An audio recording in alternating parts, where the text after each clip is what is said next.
Hello guys, welcome sa aking vlog.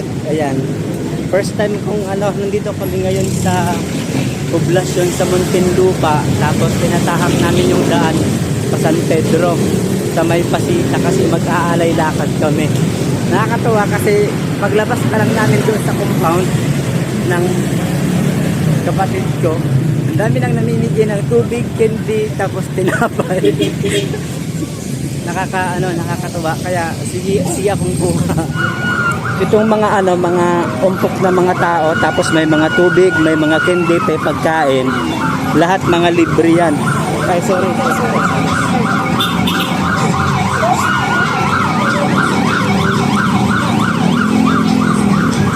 Ito mga libre to. Salamat po. Ang dami ko ng candy guys, oh. Pero pa yung nasa bulsa ko.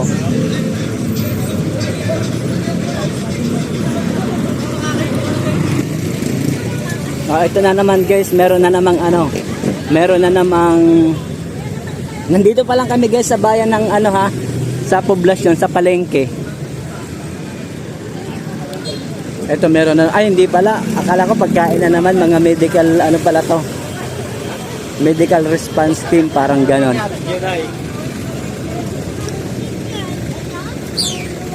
Tapos ito siguro mga tao na to, mga naglalakad papunta rin doon to sa San Pedro. Ito meron na naman guys sa mga pero wala, hindi pala sila namimigay. Mga pala to, mga PNP. Juice. Ayan, juice daw, namimigay sila sir.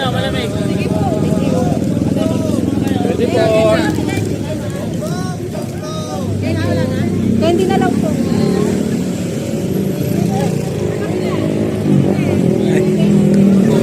Wala po kayo.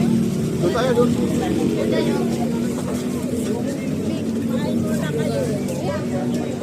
Salamat oh. Ilan po? Tubig sa amin. Ayan guys, nakadaan tayo sa istasyon, namimigay sila ng lugaw tsaka tubig.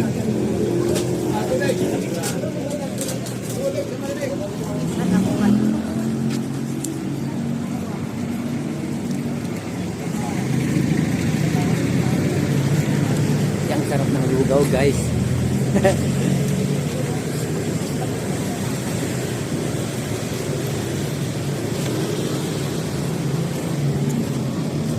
Ang sarap ng lugaw, sana kinuha ko madami. Masarap. Oo, sarap. Sarap.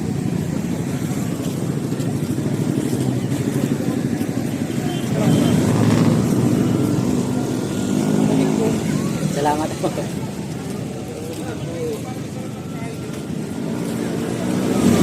May laman pa yung nakuha ko, Ping, oh.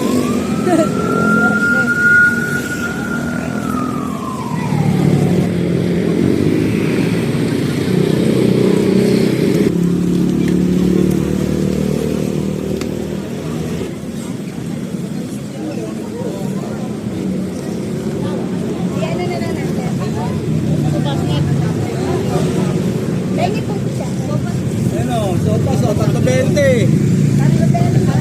Lugaw. Guys, nakakaisang oras na lakad na kami. Pagkatapos, andito na kami sa tapat ng RMT. Tapos wala pang tigil yung yung mga namimigay ng pagkain, na sopas, lugaw, tubig, kape, mga candy, mga chichirya.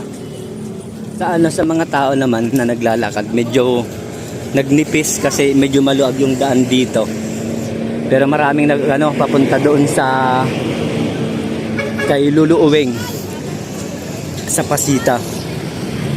Yung mga kasama ko nga pala guys, si JJ, tapos si ating Janjan, kapatid ko, tapos si Daping, tsaka si ate ko, si ating Janet, tapos syempre ako. First time ko din kasing mag-alay lakad. Pero matagal akong tumira dito sa Laguna, siguro mga 10 years. Hindi ko lang nasusubukan. Kasi sa kabilang part ng kalye, ang daming mga nagbibigay din ng free na pagkain, inumin. Ayan pa lang pala kami guys sa ano, Tunasan. Ay ito dito. Malamig! Malamig! Dito. Kumuha tayo ng sabi ni Kuya, isa lang tapos dadalawa yung kinuha ko. Luwa ko may umpo eh. Pasensya na po. Dinampot ko dalawa. Andito na kami guys sa boundary ng Muntinlupa at San Pedro. Yung itong landmark na to, boundary na ng Muntinlupa at San Pedro. Ito na, San Pedro na to. Ah, hindi pala kami dito dadaan. Dito pala kami.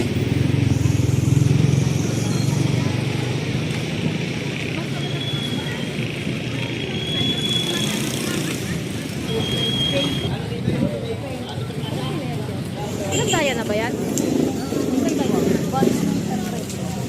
Ah, bayan pala to ng San Pedro guys. Tapos meron isang simbahan doon, ayan. Pinipilahan din siya ng mga tiga rito. Pero marami pa rin mga tao na papunta doon sa ano, kay Lulu Uwing sa Landayan.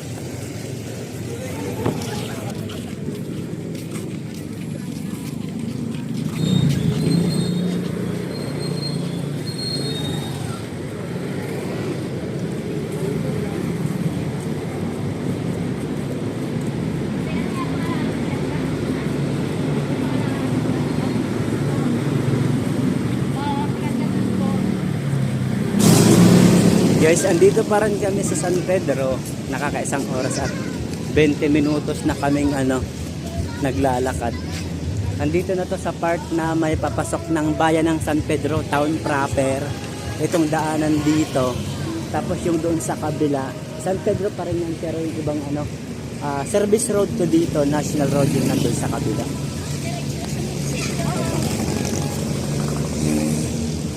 Sa part na to hindi pa na rin nila naaalis yung mga Christmas light dito sa ano, sa mga center island, sa mga halaman, sa mga puno. Hindi pa nila inaalis. Hindi ko na mamalayan guys yung paglalakad namin. Magdadalawang oras na pala. Tapos andito na kami sa tapat ng Robinson. Andito na kami sa tapat ng gallery, Robinson's Galleria South guys. Bagong tayo lang tong mall. Tapos hanggang doon sa stoplight na yon,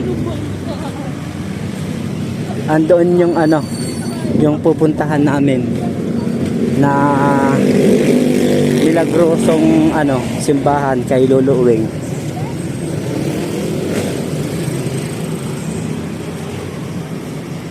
Naka buy one take one pala yung biscuit na ano doon, na dadaanan namin. Akala ko binibigay ng libre. Alam nyo guys, habang mula doon sa Muntinlupa papunta rito, iniisip ko yung mga taong nakagawan ko ng kasalanan. Tapos yung mga nagawa kong kasalanan din iniisip ko, para kahit pa paano makahingi ako ng tawad sa mga nakakapanood itong vlog ko. Baka isa sa kayo sa mga nakagawan ko ng kasalanan, sana mapatawad nyo ako. At pinapatawad at nililit go ko na rin yung mga ano, yung sakit sa damdamin po at galit na naramdaman ko past few years ago, kasi marami din akong pinagdaanan. Eto na guys, bigla ng ano, nagsasalubong yung mga tao dito, bigla lang kumapal yung ano, agos ng tao.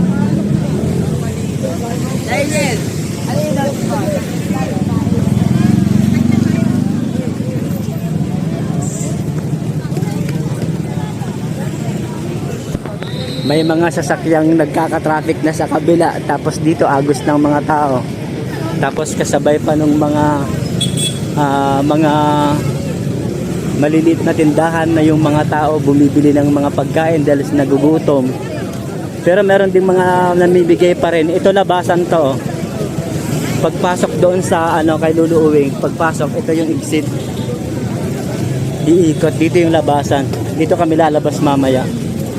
Ganon din, may mga ano pa din nagbibigay ng libreng tubig dito. Pero yung tao, sobrang dami na. Ewan ko lang doon sa pagpasok, doon na sa mismong simbahan. Kulang-kulang to mga nagbebenta ng mga laruan. Ito guys yung tao.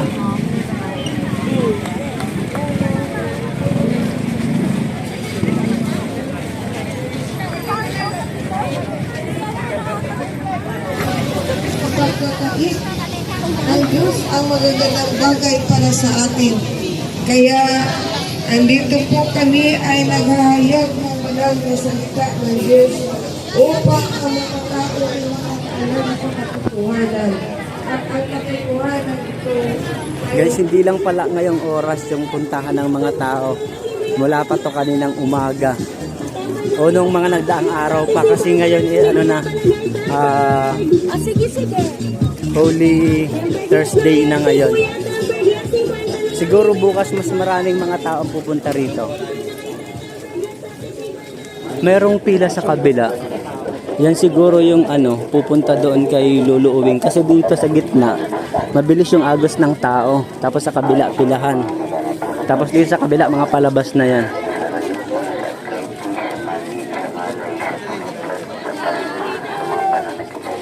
Ito yung sinasabi kong pila.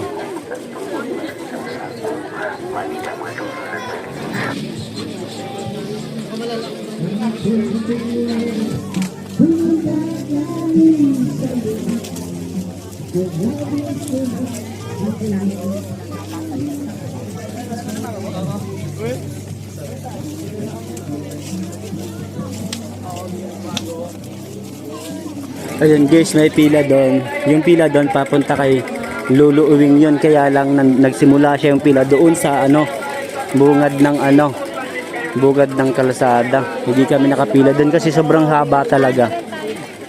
Hindi talaga makakapasok. Ito yung simbahang ginagawa nila dito. Sobrang laki Kaya lang hindi pa siya natatapos hanggang sa ngayon. Ito. Lolowing, bibigyan po tayo sa dito. Lolowing po, dito tayo.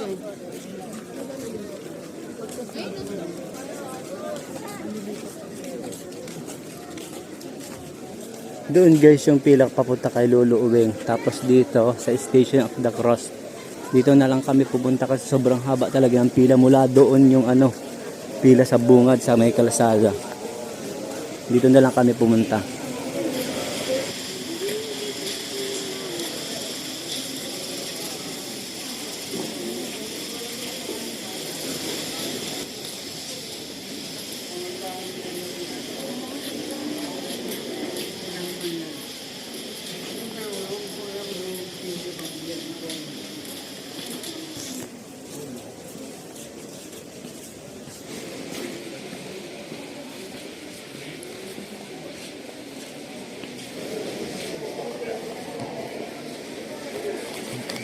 Sandali ka, ito kapatak ng Europe.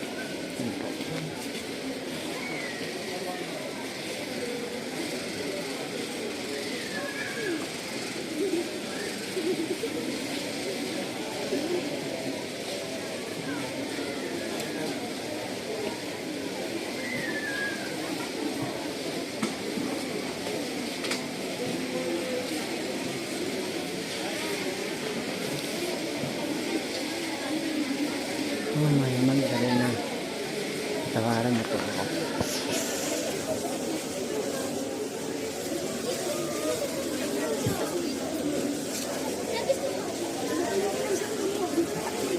Ito yung simbahan guys na ginagawa. Grabe, sobrang laki. Sobrang luag.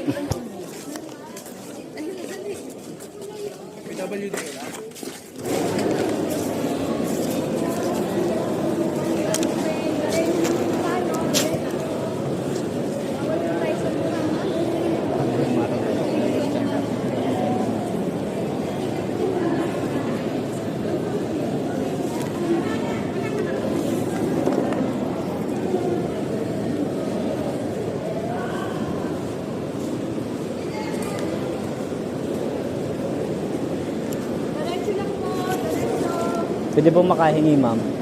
Ay, ayun po, doon po. Ano po?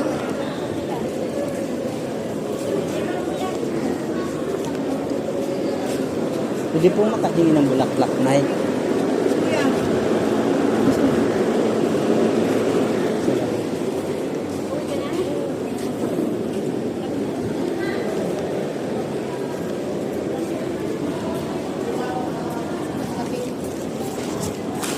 Ayan guys, nakapasok na kami doon kay Lulu Uwing.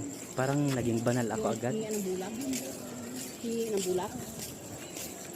Saan doon sa may Thank you po. Ito guys, kasi yung binibigyan po dito, yung kumukuha ng envelope. Bakit mo natin ora yan? Bulak na. Teka lang ho. Oh, yan. Thank you po. Sige po, banan mo na. Ay, okay. Titin ko lang guys, yung bulak kasi nakaugalian na pag meron ka nito at ilalagay mo sa wallet mo, hindi ka mauubusan ng pera. Ayun, kaya sinikap nating makakuha ng ganito. Pagkatapos nun guys, Station of the Cross yung pinunta namin una, tapos doon kay Lulu Uwing, nakasingit naman kami ng mga siya. Tapos nabanggit ko yung mga wishes ko. Pagkatapos nun, palabas na kami ng simbahan, yung simbahan na bago. Tapos ngayon kakain at babalik na sa kanilang mga bahay. Grabe pa rin yung tao dito guys. Ang dami, mahaba-haba pa rin ang pila. Mula yan doon hanggang doon sa National Highway. Andon. Every year naman tong ganito guys. Yung gantong senaryo. Kaya lang ako kasi first time kong makadalo sa ganito. So ayun guys, sana nag-enjoy kayo sa vlog ko ngayong mahal na araw dito sa Pilipinas. Sa mga taong nakasamaan ko ng loob, tsaka alam nyo na, tao lang naman din tayo, sana mapatawad nyo ako. At sana start new life, parang ganon pagdating sa kasi merong talaga mga panahon na ganito, katulad ng mahal na araw na kailangan natin magpatawad, mag-reminisce, diba, i-let go yung mga masamang nangyari. So, pa rin dito, guys, dito sa bungad, tingnan nyo, dami pa rin mga taong nakapila. So nag-enjoy kayo, until next vlog, bye bye guys, salamat.